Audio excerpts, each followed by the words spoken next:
జగిత్యాల జిల్లా జగిత్యాల రూరల్ మండలం చెల్గర్ మొరపల్లి తాటిపల్లి గ్రామాలలో నిజామాబాద్ కాంగ్రెస్ ఎంపీ అభ్యర్థి జీవన్ రెడ్డి ఎన్నికల ప్రచారం నిర్వహించి అనంతరం కర్నల్ మీటింగ్ లో పాల్గొన్నారు. ఈ సందర్భంగా జీవన్ రెడ్డి మాట్లాడుతూ కరీంనగర్ ప్రజలకు సోనియా గాంధీ ఇచ్చిన మాట కోసం తెలంగాణ రాష్ట్రాన్ని ఏర్పాటు చేశారని గుర్తు చేశారు. రాముడిపై కాంగ్రెస్ పార్టీకి ఉన్న భక్తి కూడా బీజేపీ పార్టీకి లేదని ఎద్దేవా చేశారు. సచ్చేదాకా ప్రజల సేవలో ఉంటానని, మంచంలో పడుకున్న ఫోన్లో మాట్లాడి ప్రజల సమస్యలు పరిష్కరిస్తూ సేవలు అందిస్తానని తెలిపారు.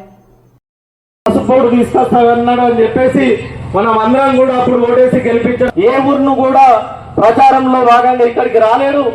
ఏమంటే మన ఖర్చుకు మనం ఓటేసే విధంగా మరి రేపు జరగబోయే ఎలక్షన్ లో మనం అందరం కూడా అన్నగారికి అత్యధిక మెజార్టీ ఇచ్చి 24, 23 ఏదైతే ఆ గ్రామాలన్నీ కూడా మెజార్టీ ఇచ్చినాయి.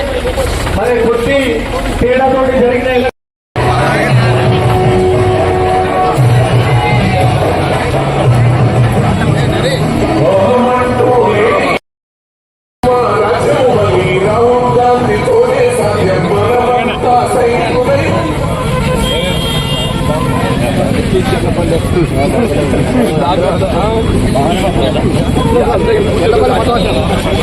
మన ప్రియతమ నాయకులు కాంగ్రెస్ పార్టీ అభ్యర్థి అన్న జీవనన్న గారికి మరి ఆశీర్వాదించడానికి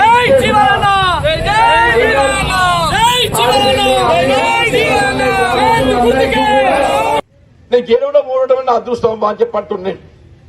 కానీ జగిత్యాల నాకు రాజకీయ జన్మనిచ్చింది జగిత్యాలని చెప్పంటున్నాను. రాజకీయ జన్మనిచ్చింది జగిత్యాలని చెప్పండి.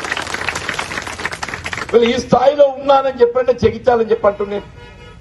వీళ్ళు కేవలం జగిత్యాలకి పరిమిత కర్తవ్యం అని చెప్పంటున్నా. ఎక్కడో నీ ముత్తంపేట బోధన చక్కెర కర్మాగారాలు పునఃప్రారంభం చేసే బాధ్యత నాది అని చెప్పంటున్నాను. పసుపు బోర్డు మా మిత్రుడు అరవింద్ గారు ఏది ఇస్తుందో మరి పసుపు బోర్డు ఇదివరకు ఏది ఇస్తుందో పార్లమెంట్ ఎప్పుడో మాట్లాడిన నాకు తెలియదు. కానీ నేను మాత్రం నా తొలి ప్రసంగం పార్లమెంట్ లో పసుపు బోర్డు మీద ఉంటుందని చెప్పి మనం చేస్తామని చెప్పాను.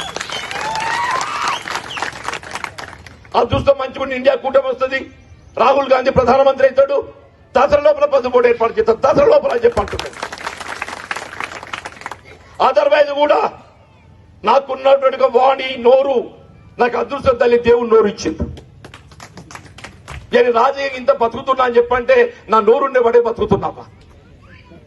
ఒకటే కోరుతున్న దేవుణ్ణి ఈయంతో ఒక్క దిన నోరు కాపాడు, నా భావాల ప్రజాన్ని వ్యక్తం చేయనియ్యు, నేను గెలుస్తా తల్లి, తప్పకుండా గెలుస్తా చెప్పి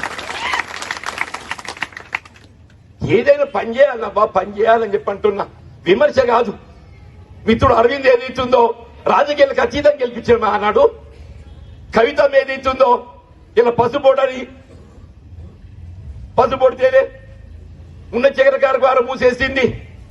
తురసాన్ ఏదైతే కలుద్దామంటే కలవనియలేదు పిస్తే ఊడి యొక్క ఇటు తురసాన్ కంటే ఎక్కువైంది, వీడు తురసాన్ కంటే ఎక్కువైంది అని చెప్పంటున్నాను. అరే ప్రజాప్రతినిధి లీడర్ అయినోడు నలుగురు కలిసి చెప్పుకుంటే ఆపద సంపద ఎగతట్టు ఉండాలి. నేను నిజమమ్మా, నీకు ఈయన ఓపిక లేకుండా పని ఎట్లా చేస్తావా? ఈయన ఓపిక లేకుండా పని చేస్తావా? వీళ్ళ దేవుడు తల్లి నాకున్నంత దేవుడి మీద భక్తి అరవింద్కున్నాదవా? నువ్వు ఓటు కోసం దేవుడి తల్లి ఎత్తుకుంటున్నావు. నేను నిజంగా దేవుడి భక్తుదని చెప్పంటున్నా. నాకు పదవి అనేది ప్రధానం కాదు తల్లి.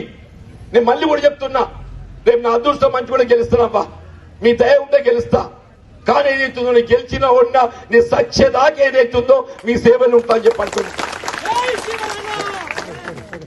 అందరికీ ఏదైతుందో ఓరి ఎగబడి ఇంకెన్నేళ్ళు ఉంటాడు, ఎన్నేళ్ళు ఉంటాడు, అని సత్యదాకుంటా చెప్పండి, సత్యదాకుంటా చెప్పంటున్నా.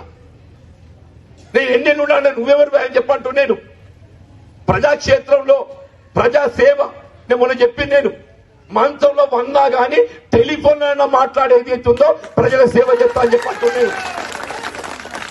అది నా లక్ష్యం తల్లి, నా లక్ష్యం అని చెప్పంటూ నేను. ఇవాళ నేను మరి మీ దయా తల్లి చెప్పంటూ నేను కొసకొచ్చినా ఏమని నన్ను ఆపదలున్న తల్లి, ఆపదలున్నా ఎవరైనా కానీ ఆదుకోవాలి. నేను ఆపదలున్నా అని చెప్పంటున్నా. దయచేసి నన్ను ఆదుకొని మీ బిడ్డగా ఆదరించండి అని చెప్పంట, మీ బిడ్డగా ఆదరించండి అని చెప్పంట. ఇవాళ చట్ట సభలో అన్నిటికంటే పెద్ద సభ లోక్సభ. ఎమ్మెల్యే అంటున్నాడు, ఆత్మీయతకు ప్రతీక జీవన్ రెడ్డి అని చెప్పంటున్నా, అహంకారానికి ప్రతీక అరవింద్ అని చెప్పంటున్నా. ఈ ఎన్నిక ఆత్మీయతకు అహంకారం మధ్య జరుగుతున్న ఎన్నిక అని చెప్పి అంటున్నాను.